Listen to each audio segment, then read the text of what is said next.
अनेक तालुके आहेत, राज्य आहेत, राज्यानंतर राज्यामधले जिल्हे आहेत, जिल्ह्यामध्ये जिल्ह्यामध्ये तालुके आहेत, तालुक्यामध्ये तालुक्यानंतर नगरपालिका नगरपंचायती आहेत. पण मी तुम्हाला साईबाबांना स्मरून एक गोष्ट सांगू शकतो, कदाचित माझी माहिती अपूर्ण असेल, पण देशामधली ही एकमेव नगरपंचायत किंवा नगरपरिषद असेल जिथं 24 तास स्वच्छ पिण्याचं पाणी मिळतं, हे आपण उपलब्ध करून दाखवलं. बरोबर ठीक आहे सर? तुम्ही कुठेही जा, पुढे 2 तास येते, सकाळी लोक उठतात, पाणी भरतात. कोणती नगरपालिका? कोपरगावला स्वातंत्र्यानंतर आज पहिल्यांदा योजना मंजूर झाली. आज स्वातंत्र्य मिळाल्यापासून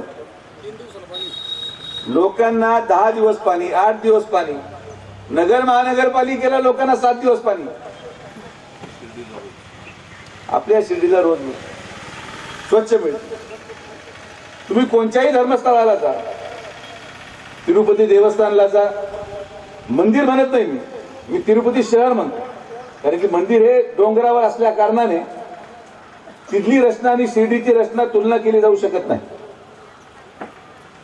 पण जे देवस्थान किंवा जे गावं किंवा जे मंदिरं हे गावठाण हद्दीमध्ये असतील, पंढरपूर, तुळजापूर, फार तुम्ही नॉर्थ मध्ये उज्जैन कुठलंही गाव घ्या, त्र्यंबकेश्वर, म्हणजे तुम्हाला मी सांगतो जम्मू पासून तर कन्याकुमारी पर्यंत कुठलंही असं देवस्थान जे गावठाणामध्ये बसलेलं आहे, ज्याच्या आजूबाजूला लोकवस्ती आहे, आपण कोणत्याही देशाच्या एजन्सीकडून सर्वे करा, इतकी स्वच्छ नगर परिषद दुसऱ्या भारतामध्ये कुठे नाही, हे आपण सिद्ध करून दाखवलं.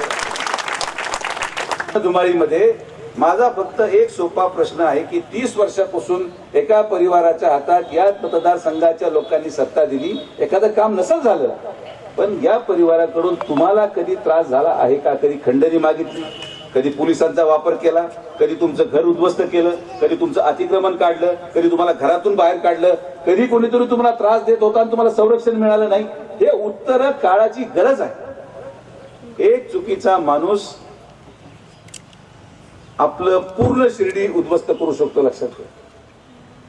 आज आपल्याला जे दिसतं हे जे सगळं स्थैर्य, हे आर्थिक ऐश्वर्य, जे मागितलं, वर्षानुवर्ष सगळ्यांनी भाषण केले, लेझर शो होत नाही, लेझर शो होत नाही, लेझर शो होत नाही, लेझर शो होत नाही.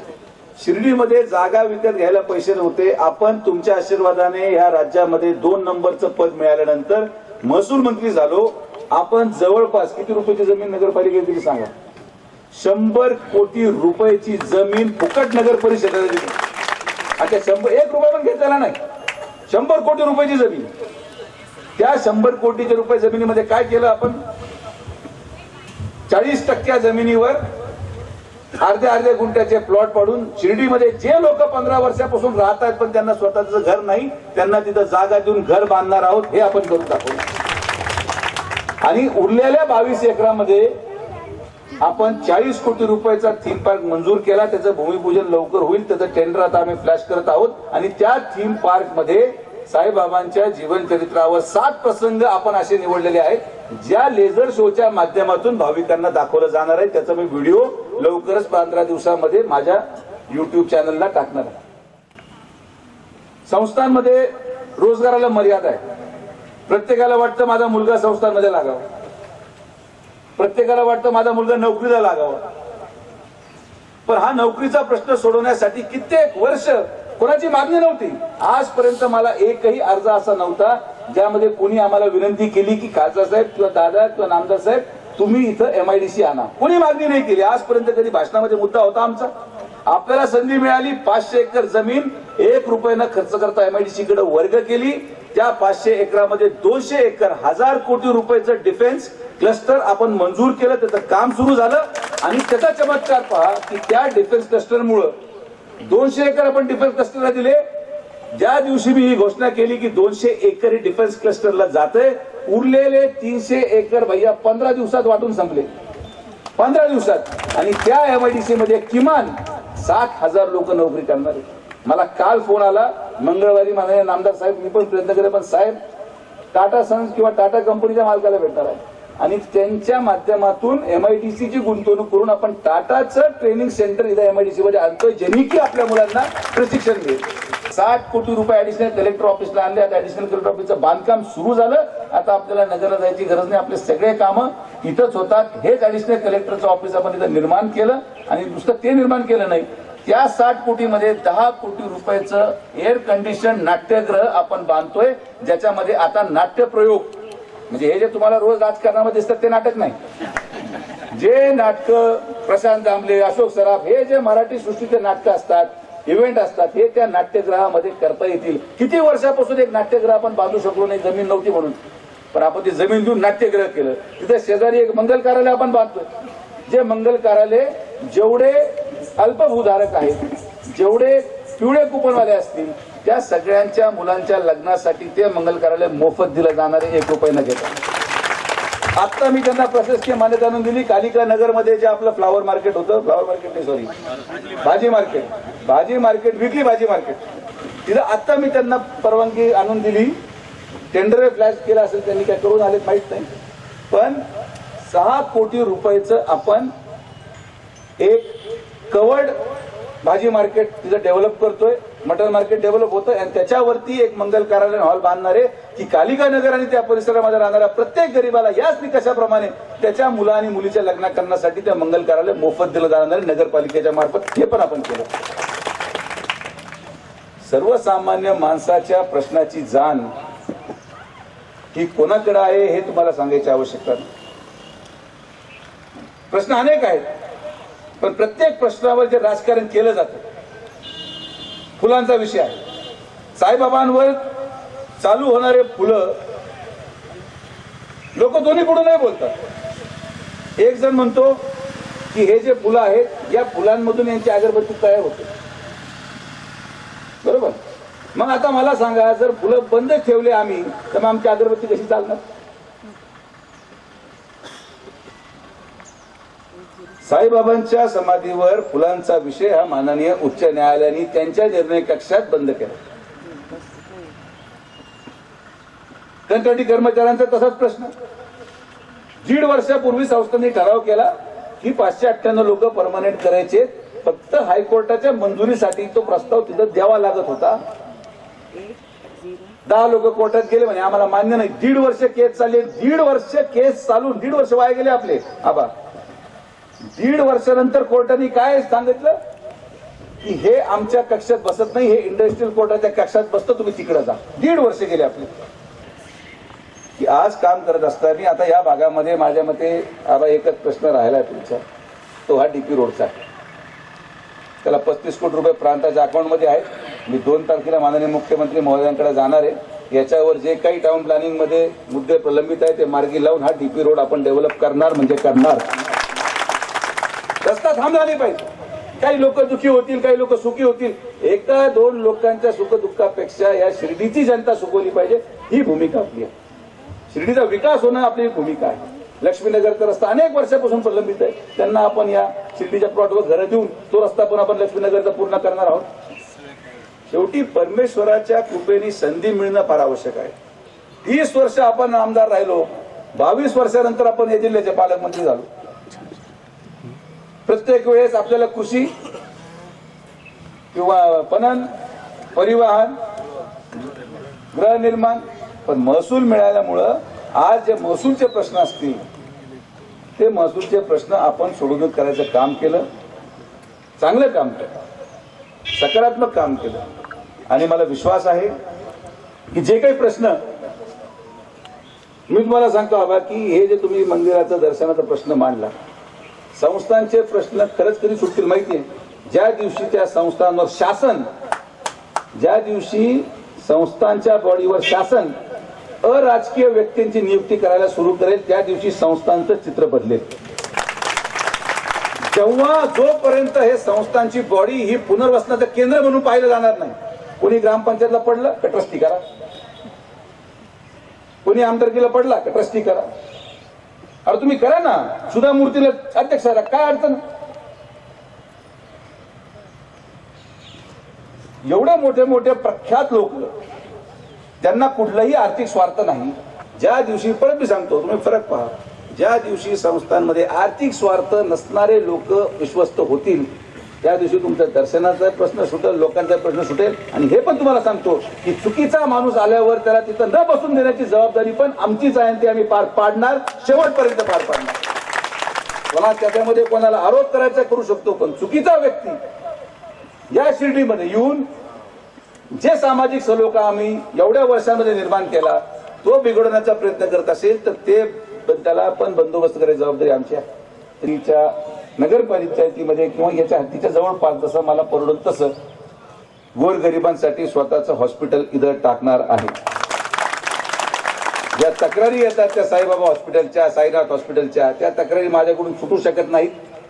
मी स्वतःचं हॉस्पिटल टाकून इथं मोफत सगळ्या प्रकारच्या शस्त्रक्रिया कशा होतील आणि इथं एक शैक्षणिक संकुल देखील मी येणाऱ्या कालावधीत उभारणार आहे. की आता दोन भाग झाले, एक साईनाथ इंग्लिश मीडियम किंवा साईबाबा हॉस्पिटल, साईनाथ साईबाबा स्कूल जिथं 3000 फी आहे, आणि एक आमच्या शेळके पाटलांची शाळा जिथं 1 लाख फी आहे.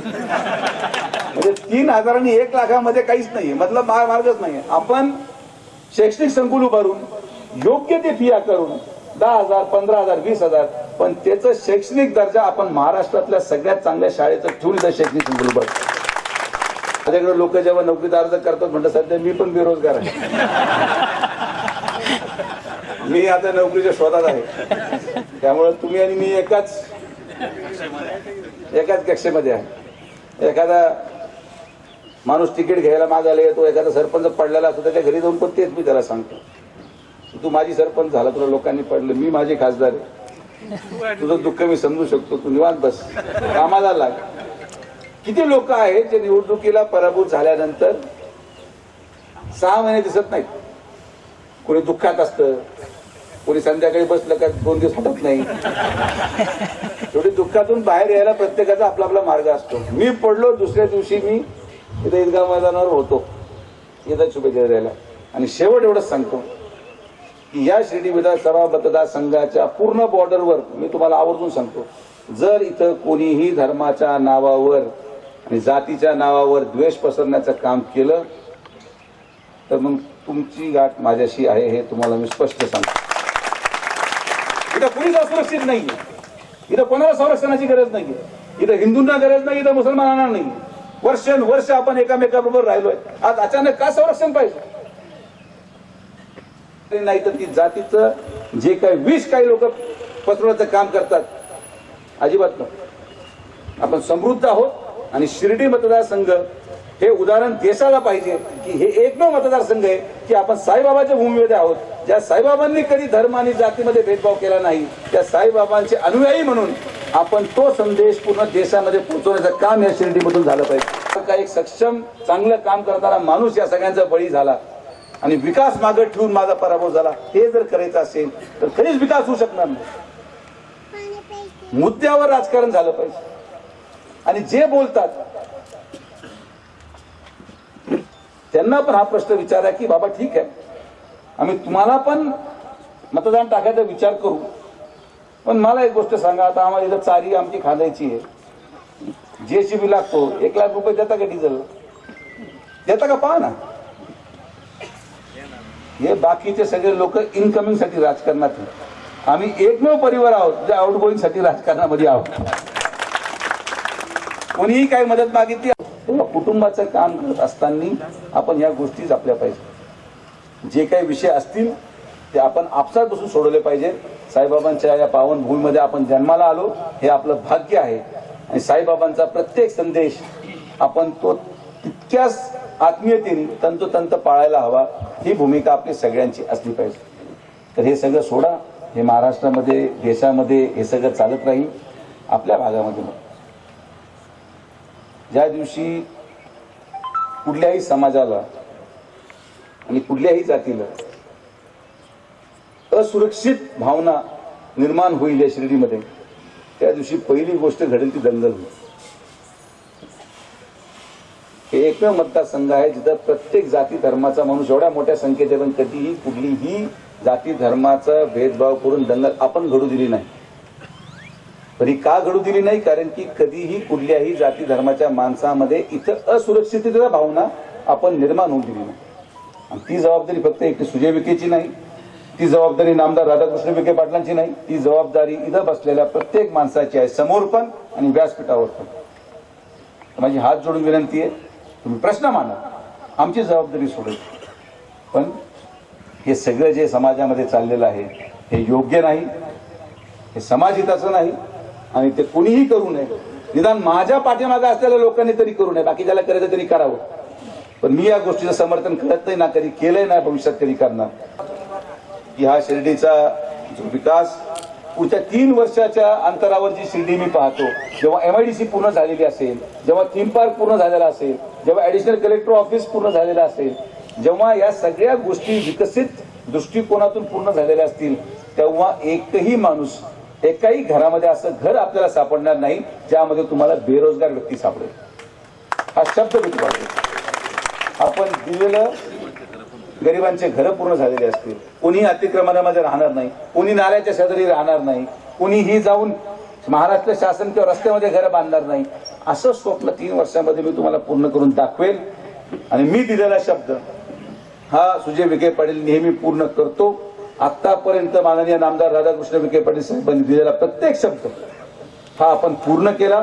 तुमच्या आशीर्वादामुळे आपण या राज्याचं महसूल मंत्रीपद भूषवू शकलो.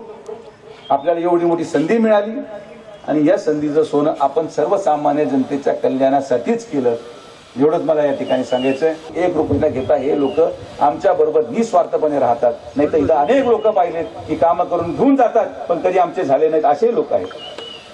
त्यामुळे त्यात काही दुमत नाही. बाबा आहेत, बाबा पाहतात, ते चक्र आहे जे प्रत्येकावर प्रसंग येतो. चक्र बदलत नाही. बाबांच्या भूमीमध्ये ज्यांनी काढलंय तो बाबाच्या भूमीमध्येच भरून जाणार. या भूमीमधून ना कोणी पैसा काढू शकतो ना दुसरं काही करू शकतो. जो काढायचा प्रयत्न करेल तो तिथंच संपणार. हे पण बाबांनी चमत्कार, आम्ही अनेक चमत्कार पाहिले तिथे. आम्ही काहीच करत नाही. लोक जे म्हणतात ना की नाही अरे विखे पाटलांनी काम लावलं बरं का, याचा कार्यक्रम लावला बरं का, विखे पाटील काहीच करत नाही. बाबा करतात, आम्ही फक्त माध्यम आहोत. बाबा आम्हाला सांगतात भाई पाहायचं, याचं काहीतरी पाहावं लागेल. हा समाजासाठी योग्य माणूस नाही. बाबांचा आदेश आल्यावर जो व्यक्ती समाजासाठी योग्य नाही त्याचा कार्यक्रम तर करावं. असं बाबांचा आदेश सर्वोपरी आणि सर्वसामान्य जनतेचा आशीर्वाद सर्वोपरी, या भूमिकेत आपण काम करतो.